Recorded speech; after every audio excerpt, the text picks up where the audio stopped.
So once again, good afternoon everybody, wherever you are in the world. From sunny Cyprus, it's Stuart here again from Hot Forex. Today we're going to talk about a fundamental analysis and how it relates to the Forex market, and that little strip line there, not all news is equal. Some news is more equal than others, and we'll talk about that as well. So usual start, quick admin check. Any problems with the link, try restarting GoToWebinar. Any questions that you have after I've finished or during the webinar that I don't answer for you correctly or properly, email me at webinars@hotforex.com and I'll get back to you and explain to the best of my ability. I say today's all about fundamental analysis in the Forex market. But first, before we get going, I need to read through our disclaimer.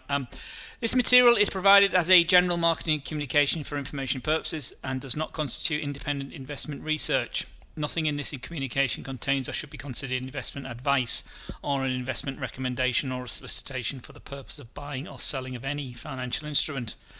All information provided is gathered from reputable sources, and any information containing an indication of past performance is not a guarantee or reliable indicator of future performance. Users acknowledge that any investment in Forex and CFD product is characterized by a certain degree of uncertainty, and that any investment of this nature involves a high level of risk for which the users are solely responsible and liable. We assume no liability for any loss arising from any investment made based on the information provided in this communication. This communication must not be reproduced or further distributed without our prior written permission. Okay, so there you go, that's the admin. So those of you that don't know me, I recognise quite a lot of you in here today. Busy old session. Excuse me. My name's Stuart Cowell. I'm the market analyst here at Hot Forex. I've done lots of different jobs in my career. As you can see, I'm in my early 50s from that photograph there. But I worked in the City of London for nearly 20 years, or over 20 years in fact, for a retail bank and for an investment bank. Excuse me. But more importantly for this role here, I've been trading and investing myself since 1997. And I can distill my experience over those 20 years, good and bad as it is, into 4 key phrases or words. One is keep it probable. If it seems probable, do it. If it doesn't, don't. Keep probability on your side. Very simple. Second is simplicity. Don't overcomplicate things. Don't put too many indicators on your charts. Don't try and follow every single piece of news, and I'll talk more about that today, obviously. If you don't understand it, ignore it. Or not ignore it, but just go and try and find out a little bit more about it and see, is it really relevant to what you're looking at? If something's going on in Australia, does that really affect the price of gold? Well, yes, it does. If something's going on in Chile, does that affect the price of copper? Well, yes, it does. So that sort of stuff you need to know. Other stuff, if something's going on in Italy, does that affect the price of pasta? Well, probably not. But it depends on what you're trading, and don't overcomplicate things. Thirdly, multiple timeframes. Look at what's going on in the lower time frame to what you're trading. See if it gives you a heads up about an early turn on something, or if a trend is breaking down, or a trend is about to form, or something's about to break out of a channel. But wait till your time frame that you're trading on to confirm that, and then look at the higher time frame. Are you with the trend? Are you against the trend? Is there a trend? Is it going sideways? Look at what's going on above you and below you, and keep you in the right side sometimes. But the fourth one is by far the most important, and I can spend hours and hours and hours talking about that. It's to know yourself, understand your risk profile, understand your lifestyle, all those sort of things. Invest as much as you can. That if you lost it all, it wouldn't affect your lifestyle. Don't risk too much. Fear and greed. Again, I talk all day about these sort of things, but very, very fundamental to me. 80-90% of good traders know it's a psychological game, this, and it's a business, and treat it like a business, and they treat winning and losing exactly the same. It might sound strange if you're new to this, but that's how successful traders approach their livelihood and their business. But that's a webinar for another day. So today we're going to talk about something that confuses people an awful lot, and I get lots and lots of questions about, which is all about fundamentals. What is fundamental analysis? They say, Stuart, I can learn technical analysis. I understand the charts. I can understand candlesticks with big long wicks at the top, what that means, and what a tweezer top looks like, or what an bearish engulfing pattern looks like. But the news confuses me. Okay, so I'll endeavour to pull some of the not the secrets, but some of the issues around trading the news, or looking at the news, and why the fundamentals drive the market as well, certainly for the big players. Planning and the six key events, or six key announcements, 6 or 7 key announcements by the key countries that affect their currency on a monthly basis. So you can really plan yourself, plan your day, plan your week, plan your month around these some key events, and some alternative strategies or alternative ways, and helps to keep focus and not fill your head up too much. Okay, so not all news is equal. You cannot follow it all. You'd be up 24 hours a day, 5.5 days a week, and you'd never get any sleep if you try to follow every single bit of news. If you were following the New Zealand dollar in the morning and then stayed up until the last piece of news out of Canada or the States late in the evening, something might be happening in Hawaii, an hour or two before New Zealand wakes up, or 30 minutes before New Zealand wakes up. You never get any sleep. Pick the big bits. So fundamental analysis, what do we mean by it, and what is it? Well, really, when I started trading, I bought and held shares. I got a share certificate and I held them for months or years in some cases, and you had to do a bit of research. You had to understand what was going on, and a lot of these analysts you see on Bloomberg and CNBC, they tend to be equity analysts, or you see them currency strategists. So what they do, for the stock market, the equity analysts, where all this fundamental analysis started, they look at companies and they go through them with a fine-tooth comb. So they look at their PE ratios, their price earnings ratio. That means how, is that good or bad for the share price? Where's the share price likely to go, and what does that mean? So how well is the company doing? What's the sales like? What's the future forecast like? How much cash have they got? How quickly are they getting through their cash? So a lot of these tech startup businesses, the ones you see on the TV all the time, they get through an awful lot of an awful lot of cash very, very quickly. Companies like Amazon famously haven't made a profit in many years, but they're still one of the biggest companies in the world. This is what these stock analysts understand. They go through the books of these companies, the quarterly returns, the annual accounts. They look at what the management, the reputations like. What reputations the CEO got? Has he done this before? How long have the management been in business? Are these just guys that have come up with a company that's based out of their garage? What's the idea like? Are they breaking ground on with new technology or new ideas? And that's what their job is, and that's what they do. That's where fundamental analysis comes from, because it's there. It's all there in the books. A company has to produce its quarterly and annual accounts, so the numbers have to be in all the columns, and people can go through that with a fine-tooth comb and understand that. But for Forex, fundamental analysis is really the news that's driving the expectation of a country and its currency. Okay, and the 8 main currencies that we trade all have news on a regular basis that affect that currency, and they tend to come out in clusters. Before New York opens in the afternoon here for where we are in Cyprus, there's some news at 8 o'clock in the morning New York time. That's when a lot of news comes out, and then later on in the day or after the markets close, which is sort of midnight time sometimes here in Cyprus, for after the market closes. So again, you've got to build your fundamental collection of news and data around your lifestyle as well, because I say you can't follow it all the time. So firstly, the most important thing, if you're going to follow the news or look at the news, how it's going to affect your news, and every trader should do that, whether you're a scalper or a long-term trader, you need to understand the news and how it impacts your open position, because that's what it's all about. It's all about managing your risk. And once you've got a trade on, and if you're a long-term holder, long-term trader, news can come in 2 or 3 days that affects that trade differently, so you need to look at it. So look at the economic calendar. It's on our website. There's lots of other economic calendars around as well, but this is one from our website from February. It's just an example of a week in February. Good thing is they're always published at least one calendar month ahead, so you can really plan yourself. You don't have to wait till the morning of the, like here we've got the Tuesday the 14th of February. You don't have to wait till Tuesday morning to decide what's going to happen that day. Some people do, but you can plan up to a month ahead if you're that organised. Again, many traders do that. And there's all sorts of things that can be high impact events. These red bars here, we'll come on to those in a minute. So this was for this week in February. These were the key 3, 6, 7, 8, 9, 10 events from Tuesday through to Thursday that were going to move these particular currencies. This is what the little flags are telling us here. So for the British pound, there was a big news out about consumer price index, which is inflation.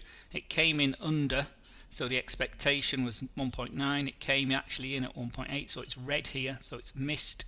It's better than it was, but it's not as high as the market was expecting, so probably the pound went down on that day. That would be the logic behind that, but obviously we'll come on to that again in a minute. Not all news is logical, and reaction to the market is not always logical. So we've got data releases, political comments and events like today. Today's a great example of a massive fundamental event. It's Brexit Day. The assumption is that that's bad for the pound, but it's been coming for a long time. Everybody known when this day has been for weeks now. So should the pound be as weak as it is today? Well, we'll see in a minute. We'll see what happens. And then speeches by market movers. So people like Mrs. May, in this case, the Prime Minister, will come in before Parliament and announce that the letter's gone to the EU. And then Mr. Tusk will respond with a speech later on this afternoon again, saying thank you very much, UK. This is Article 50 triggered. I'm not very happy about it, but that's life, and off we go. We got 2 years to negotiate, and anyway, that's a story for another day.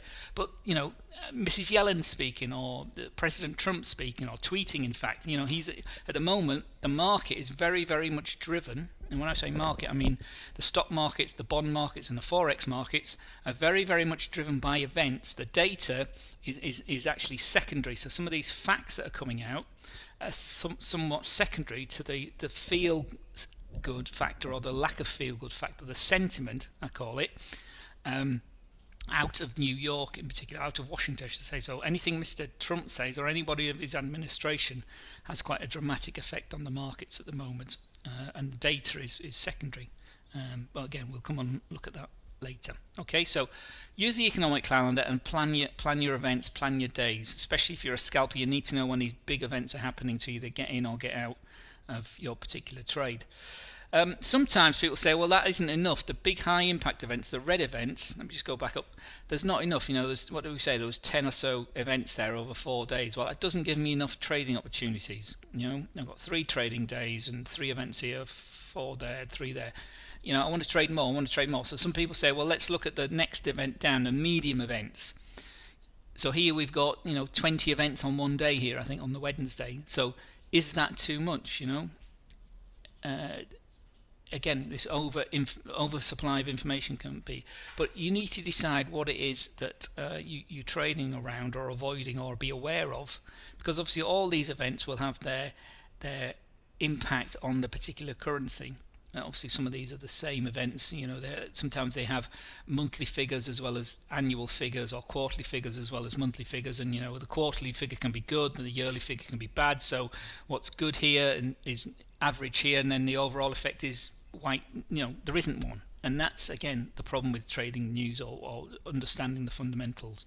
Obviously the most frustrating sometimes is when what appears to be a really positive news for something doesn't actually do that, and that's what drives a lot of questions that I get, and lots of confusion with the markets. But again, don't try and understand absolutely everything, because again you'll go wild, you'll go mad, drive you mad. So balance is what I'm saying. So if you're a scalper, if you're looking for lots of trading opportunities during the day, look at the amber events as well as the big high impact red events. If you're just trading at the end of day, waiting for the candles to close, obviously look at what's happened during the day and how has that impacted the close of the day. So again, it's all about style. It's all about your trading approach and the time frames that you're trading on. So the other key thing that's fairly straightforward from all the economic calendars is this idea of previous consensus and actual. So as we looked at a minute ago, here, so this must have been, I must have done this on a Tuesday. So the Tuesday events are all out. So for Wednesday, the last time the US inflation came out, the year-on-year figure for January, it was 2.1%. The consensus, that's what the big banks think, the big analysts think, all the people that have spoken to Reuters or to Bloomberg, they've put all that information together, and the average or the median event for this particular figure was 2.4%. So when the news comes out, it's important whether it's above it or below it. Now then, what tends to move the currency is if the actual event is significantly different, and that's the most important word, significantly different from the consensus, what the market already thinks. Because the market doesn't like shocks, it doesn't like uncertainty, and that's one of the problems with Brexit, and again we'll talk about that later at the end. But here, if the figure came out at 2.4%, that wouldn't, although it's a high impact event, that wouldn't necessarily have a great big impact on the US dollar at this time when it came out. The reason for that is that is what the market was expecting. So if it's what you're expecting, everybody thinks, oh, that's good. It would probably have a positive effect, but not a great big effect if this came in at 3%. Much higher. And again, it's the significance of the difference between the consensus and the actual that impacts the volatility on the currency it affects. Okay. The other interesting thing to do if you're trading news announcements, obviously it's high risk, but is sometimes, as I say, a lot of the new news is clustered at the same time, certainly data out of the States. So sometimes you can have like 3 or 4 bits of good news or overall good news out of the States, and the Canadian data could come out at the same time. That quite often happens, or that does happen with NFP. So sometimes, like the Canadian US dollar can be one of the best currencies to trade, or pairs to trade when that happens, because if you get a good piece of news for the dollar, a poor piece of news for the Canadian dollar, that's a very, very simple trade, isn't it? Because it's negative for the Canadian, positive for the dollar, so therefore the market is obviously going to go in one direction, or should clearly go in one direction. Okay, so again, if you're looking at the news, looking at trading the news times, look at when similar news is coming out for currencies, and look at those pairs as well. Okay, so this are, in my view, again this is just my personal view, these are the 6 or 7 key data events, and I've put them in importance in my head here. This is how I view the key data releases. As I say, they come out for all currencies. Down here I've got here about 6 or 7 times a month, so you got for most of the currency, you've got lots of trading potential if you're just going to trade these high impact events. So the most important is obviously interest rates, and again at the moment at the central banks, they're very much very telegraphed. They're pre-warned. We've been talking about the Fed raising interest rates for many months, and they finally did it in March. So it's very much not priced in, but it's very much lots of advance notice of this happening. Next one, and again that happens for all the central banks. So whether you've got opportunities for say the major currencies, so everything from the New Zealand yen, New Zealand dollar through to the US dollar, the major currencies. And obviously they don't come out every month, but when they do, they're major events. GDP releases tend to be every quarter rather than every month. Canada issues them every month, so one of the only main ones. But again, these are big impacts. This is the economic growth, the gross domestic product for the particular country, and they have what's happened in the past and what the predictions are for the next quarter coming up, or the next 2 quarters coming up, sometimes even further in advance. Data from the official government, so again that's very high impact event.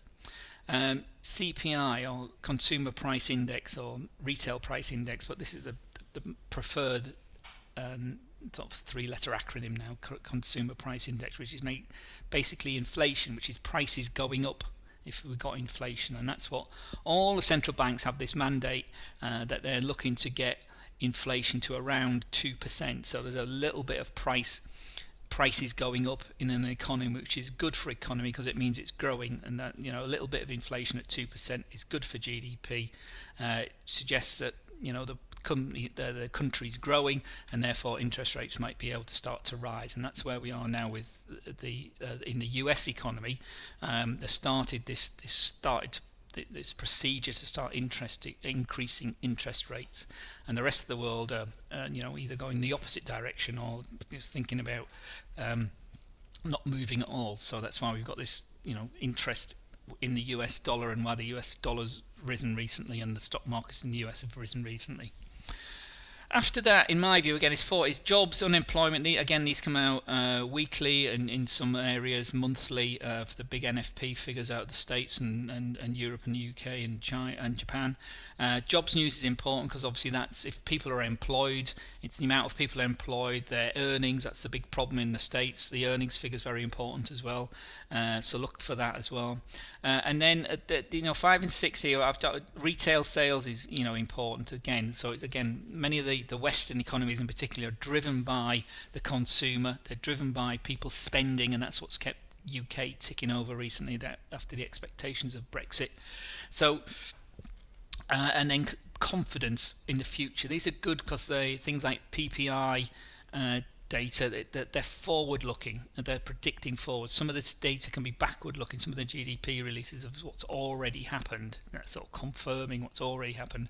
But what's the markets looking? The market's always looking, certainly stock markets are looking 12, 18 months ahead about what's the future going to look like.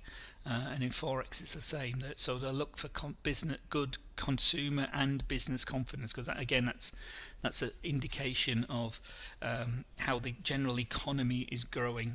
People taking out mortgages to buy houses is sort of a secondary one, but again, that's a great example of confidence in the future, because you wouldn't take out a big mortgage for a new house, a move house, if you didn't think your job was safe and you were confident in the future that you could afford those repayments on those houses. So that's always a good sign, another good sign as well. Housing data, but it's not on. I'd probably put that 7 and 8 on this list. So these are my 6 in order of event, that the key data events that you really need to plug into your calendar and be aware of when they're coming out and how they impact the currencies that you're trading. And obviously, again, you then rank the currencies, obviously with the US dollar at the top and others falling down after that. So it's like the US dollar, and then the euro, and the yen, the pound, and Aussie and Canadian and New Zealand dollar after that.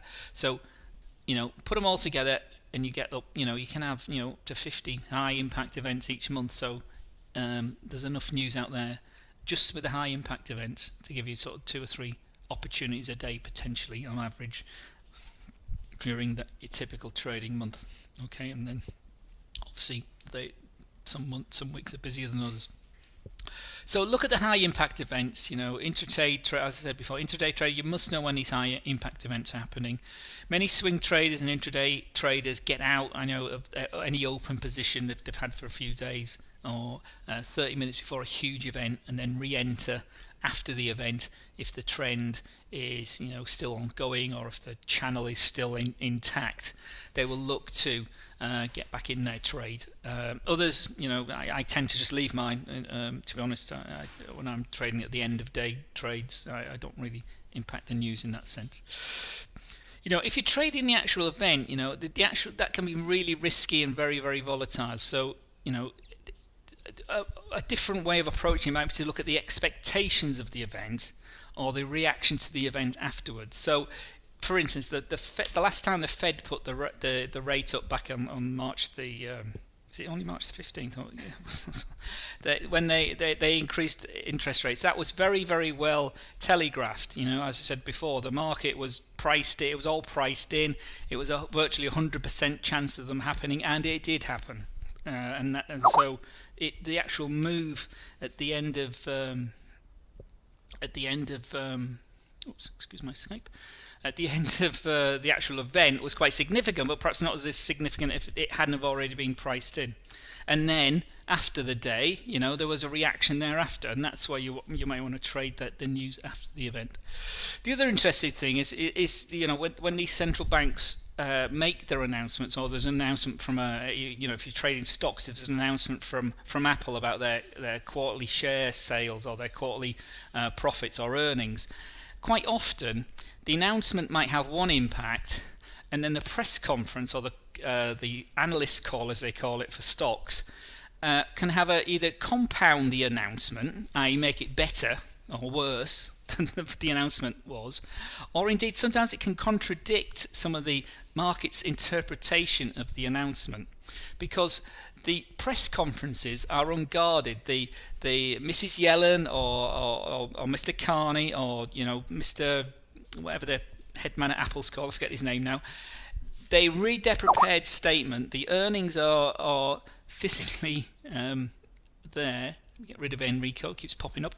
But when they're getting questions from the press, these questions are they're prepared by the press, but the guy answering the question, Mrs. Yellen or Mr. Carney, doesn't know what they're going to ask, and so sometimes it's the words they use, or indeed sometimes the words they don't use, that causes the most volatility in the market. So again, these press conferences can be very, very fascinating, and you need to be aware of them if you're trading. So if you just see the news and think, oh, that's great news for my dollar trade or whatever, sometimes if there's a press conference, the thing can end up going in the opposite direction 45 minutes later or an hour later. So again, they're very, very, very, very crucial. So be aware of those as well. And that's always, as I said right at the beginning, it's always worthwhile knowing when these key guys and ladies are speaking in public as well.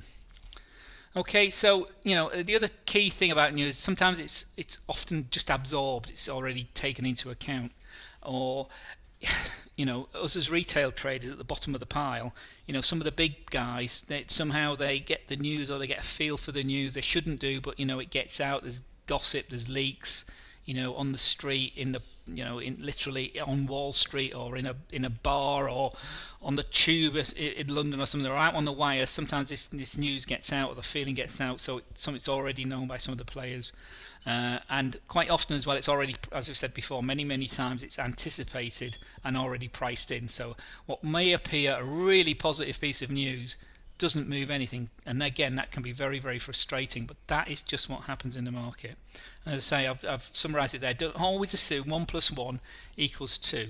Markets are not logical. Trading is not logical. Maths is logical, because 1 + 1 always equals 2, but it doesn't when you're trading. Okay, that's just what happens, and if you can't accept that, go and do something else, because it will drive you mad. You can't absorb all this news, you can't take it all in, you can't figure it out.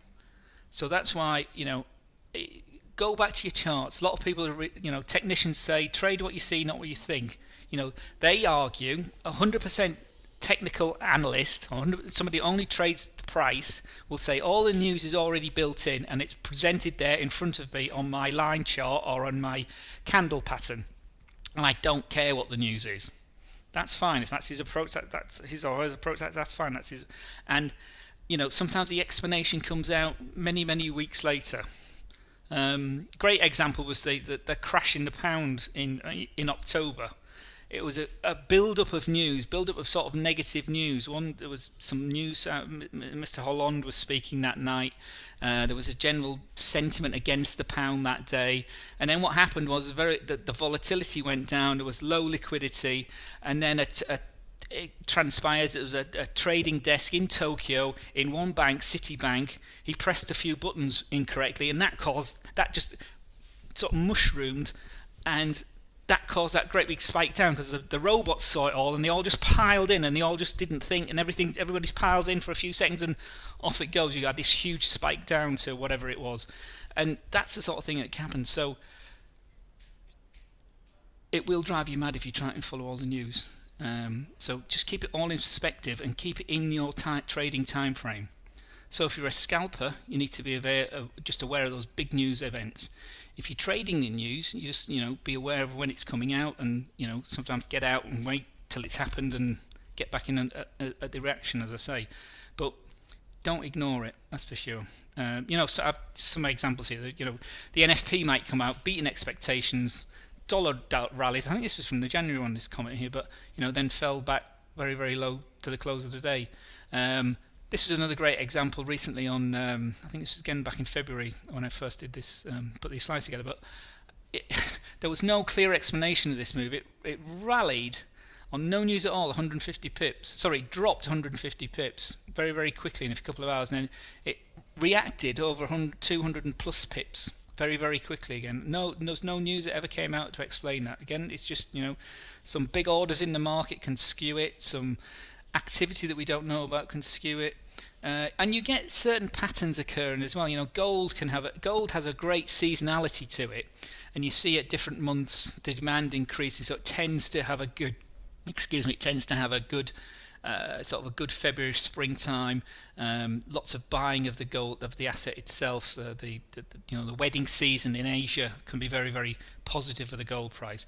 Here, the euro pound tends to have a very volatile, strange end to the month. The last few days of the month, like we are now, and at the end of the quarter. And that's simply due to the fact that the Bundesbank is buying the euro to deal with the fact that the UK have paid in pounds, so they're converting it obviously to euros. So they're buying the euros. The other thing that happens quite a lot, again, it comes out usually weeks if not months later, is some large mergers and acquisitions, M&A activity. So if a huge British conglomerate or European conglomerate wants to buy an American company, or the vice versa, a huge American company wants to buy or invest in Europe, it needs to do that in euros, so it needs to sell its dollars and buy euros, and that can have a very big skewing effect on the currencies as well. These billion-dollar businesses, these multi-billion-dollar trades, don't underestimate the effect they can have on currencies as well. And when these big banks are putting these deals together, they obviously don't drip out. They don't do one great big deal. They'll drip the news out and they'll drip the trades out, so they can have a definite effect. Even though the market's going down, you can still see a lot of, you often see some strange buying activity as the markets are going down, and vice versa, or selling activity as the market's going down. I think, what's causing that? And again, that comes out much later sometimes. So don't try and logic everything. Don't try and rationalise all the news in particular. So that's my real view on fundamental news.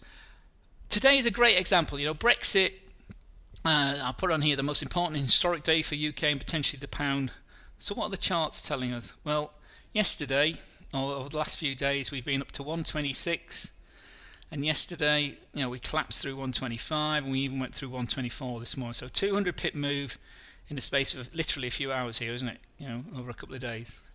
Big move compared to the volatility that we've had recently on the pound. So the hour chart is saying, well, it's had a bad afternoon yesterday, a bad overnight session. It's recovered a little bit this morning over this bit here. Next one, the 4-hour chart is still is a similar sort of thing. We rallied up to 126. We ran out of energy, bit of a tweezer top there, and we've come down very aggressively through this 20 period moving average and hit our key level here on the 4-hour, the 200 period moving average, and bounced off that this morning. So it's providing some support. So those two are relatively quite strong, aren't they? We're still bouncing back up here. Go up to the next time frame, and the daily says, well, there's still a few bit more bottoms on there. The bottom here is all the way down to 120. This low we had in January, and again October, the spike down below 120. So on the daily, it's at a key level here. We're still relatively strong because we've had 10 strong days. We're over the 20 period moving average. We've rolled over a bit yesterday and Monday. A bit of a top here, that 126 we saw on the lower time frames. And today we'd like to hang on to this the red line here, the 50 period moving average, if we're still going to stay up here. But we've still got a bit more strength, even all the way down to 123.35, the bulls would say. So still relatively bullish for the pound, even on such an important key psychological day, or historically big day. The markets sometimes take all this in their stride. Like I said before, we've had a big movement, but you couldn't, this obviously day isn't over, but assuming this doesn't stays a little bit like this, closes a wee bit like this, even to the top or the bottom of this, it's not going to be any significantly different from any of these other days, is it? If this candle closes, even if it, say, so big day, but the market's already taken it in its stride, and that's what happens quite often with these. Sometimes these news events that are overplayed by market participants. Sometimes just to talk the market up or talk the market down. Erastus is asking here, on your own opinion, how will Brexit Article 50 affect the British pound? Well, let me explain the two sides of the story. Okay, and I'll give you my view at the end.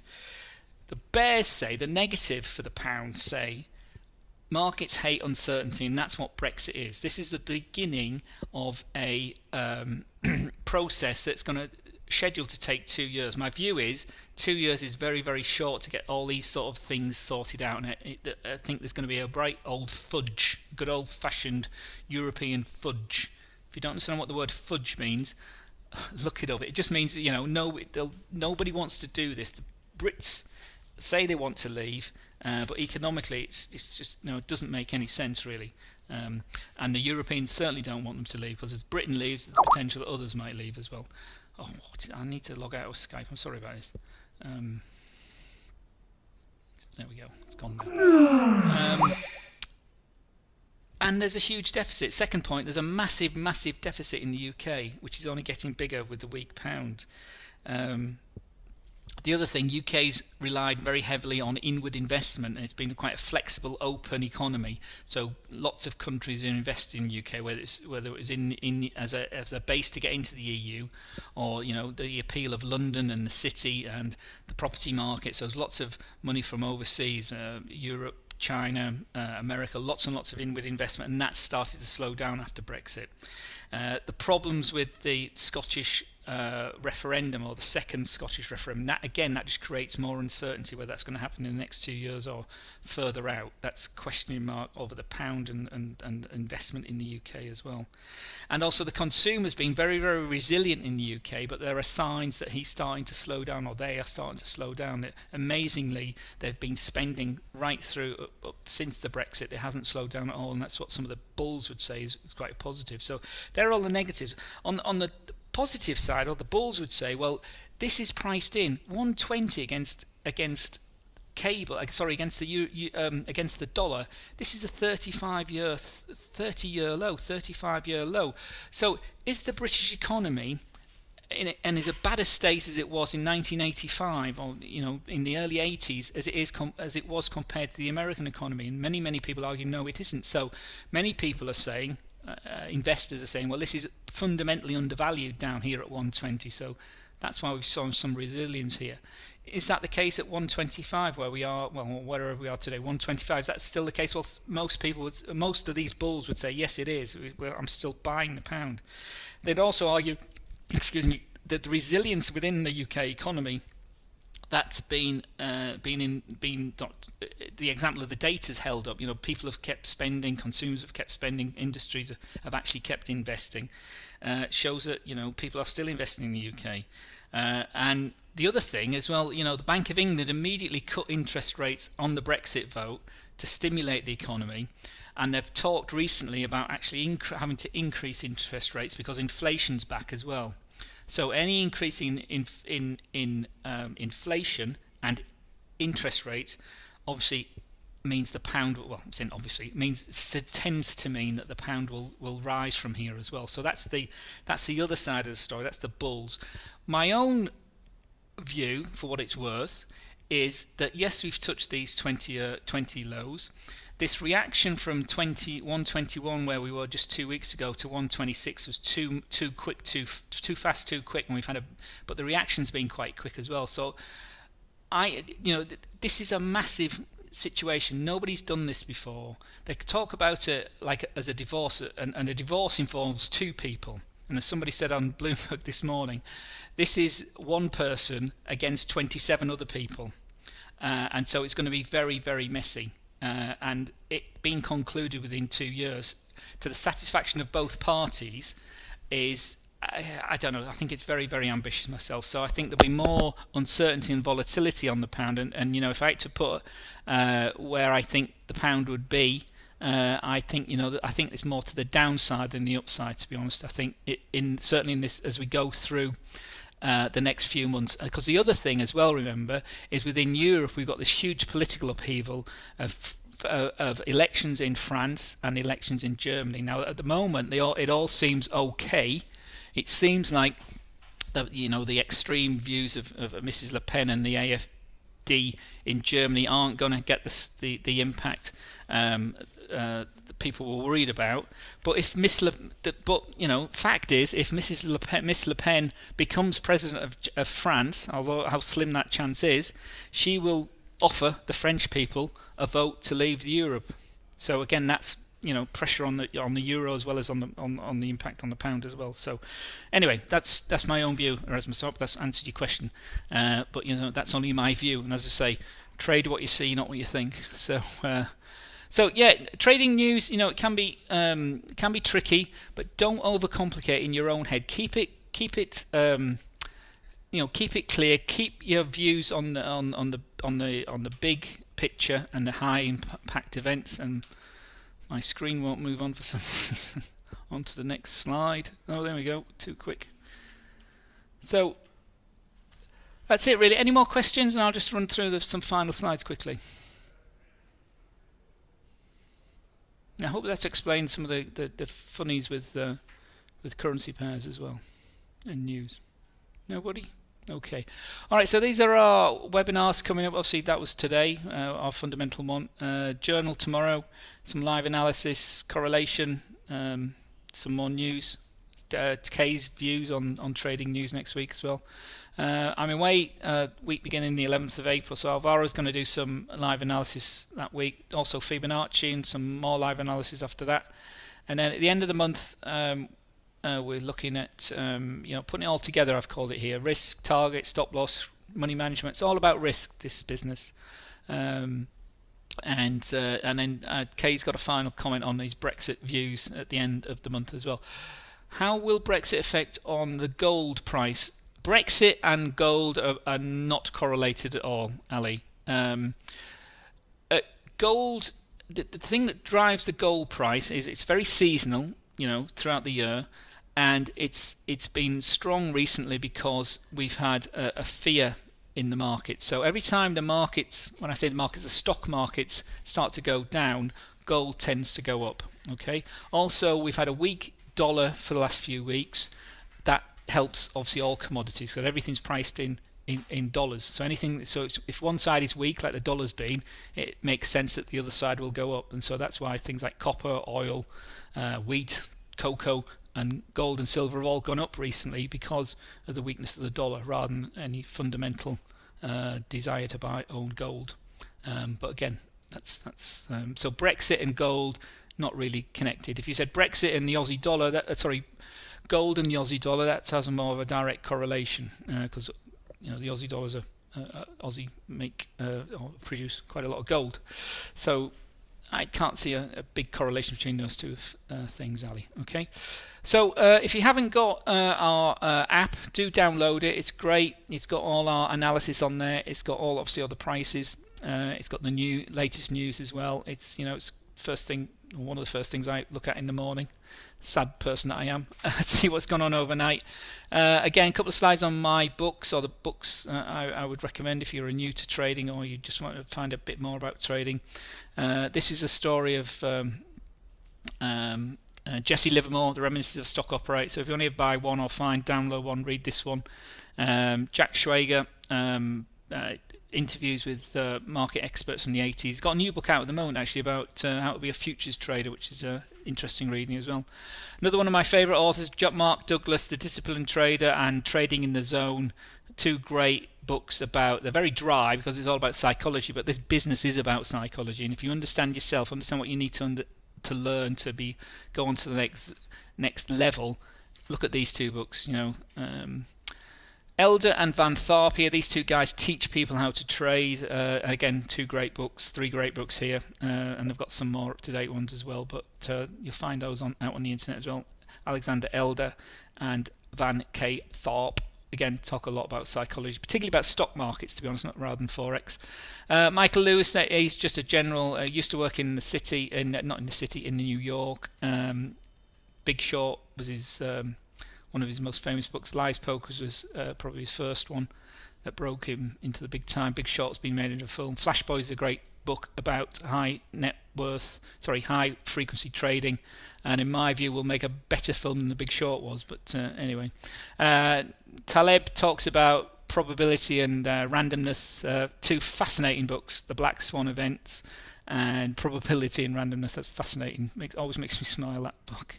Neil Ferguson, it's just the last chapter in there. It's not great. He's a very he's a Scottish guy. He works for, I think he works for one of the big universities in the States now. He's very pro capital markets, very not pro Trump, but he's very interested. So he writes from a historical point of view. And the final chapter of this book he calls it Chai America, the combination of these two great new superpowers for the 21st century, 26th century. But if you're brand new to Forex trading, have a look at this book, Anna Cooling, Forex for Beginners. It's a really great introduction for beginners, explains things very clearly, looks at leverage and margin and all those basic things that you really, really need to understand. And that sort of thing. So she has her own website as well, Anna Cooling, with her husband David. And she talks a lot about volume. She looks at volume as one of the key indicators as well. Okay, so thank you for your time. If there's no more questions, I will call it a day. So countdown for questions. Thank you. See you on Facebook. Okay, very good. Yeah, join me on Facebook. Obviously, Stuart Hot Forex Cowell there. I'm happy to speak to you, message you, or message me. 5, 4, 3, 2, 1. No questions? Okay, have a great day, everybody. Thank you very, very much for your time. Interesting to see how the pound plays out for the rest of the day. And, if we can tell which was Brexit Day, when we look at the charts in a few weeks' time, we could really tell when the referendum vote took place, but whether we'll be able to tell the day that Britain pressed the trigger on the 29th of March, it'll be interesting to see when we look at the charts. Okay, thanks for your time, and I will see you next week sometime. Take care. Bye-bye.